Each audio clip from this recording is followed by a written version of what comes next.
Hey everyone, welcome back.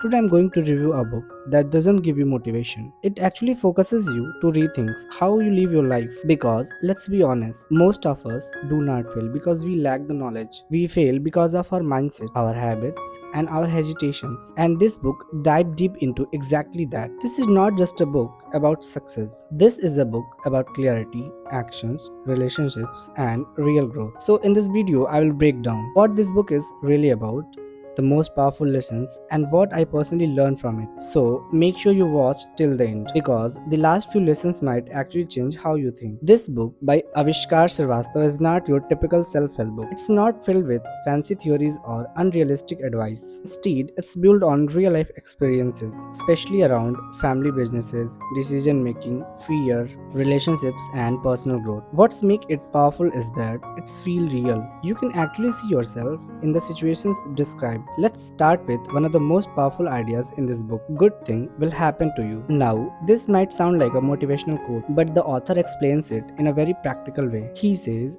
good things are actually happening in your life, and the problem is you don't notice them. We also focused on what's missing, what's wrong, what we don't have. That's we completely ignore what's actually going right. And this creates a negative mindset. Instead of complaining, start observing. Instead of focusing on problems, start noticing opportunities because your perception shapes your reality. Now, let's talk about something that almost everyone struggles with: overthinking. The book highlights a brutal truth. People do not fail because they are not capable. People fail because they never start. They wait for the perfect time, the perfect plan, and the perfect confidence. But here is the reality. Perfect moments do not exist. And the longer you wait, the most stuck you become. One more powerful idea from this book is clarity comes from action, not from thinking. That means you don't think your way into clarity. You act your way into clarity. And honestly, this hit me hard because most of us are just stuck in planning mode. But growth happen only when you actually move. Now, let's talk about the real villain: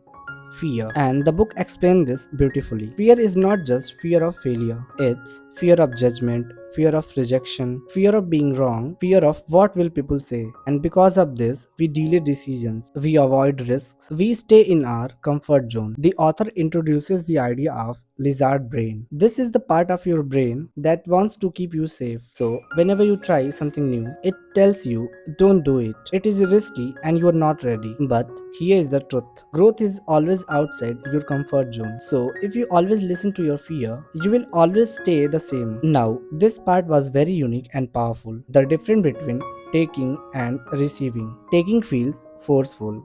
Receiving feels open. And the author talks about giving without expectations. And when those expectations are not met, they feel disappointed. But the book says give freely.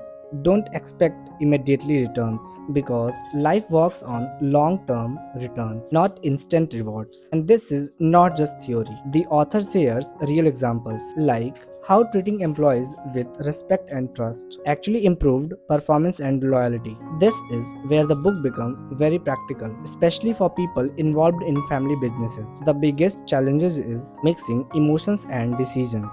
At home, you are family. At work, you need to be professional, and this creates conflict.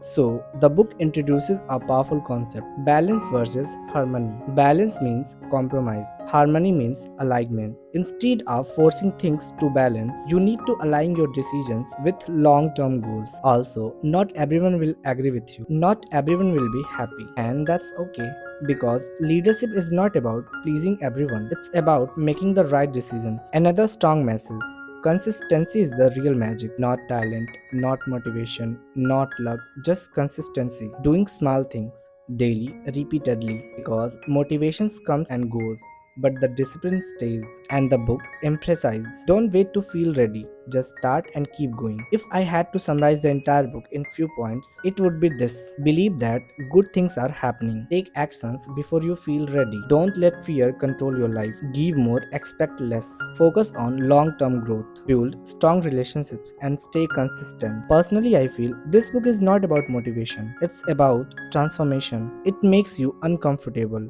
it makes you think, and most importantly, it makes you reflect on your own life. And that's what make it powerful. Huge respect to Avishkar Srivastava sir for creating something so real. practical and meaningful. This is not just a book you read, this is a book you experience. If you are someone who wants to grow, not just professionally but the personally as well, I would highly recommend this book. Go and grab this book. Next in Line by Avishkar Srivastava. Thank you.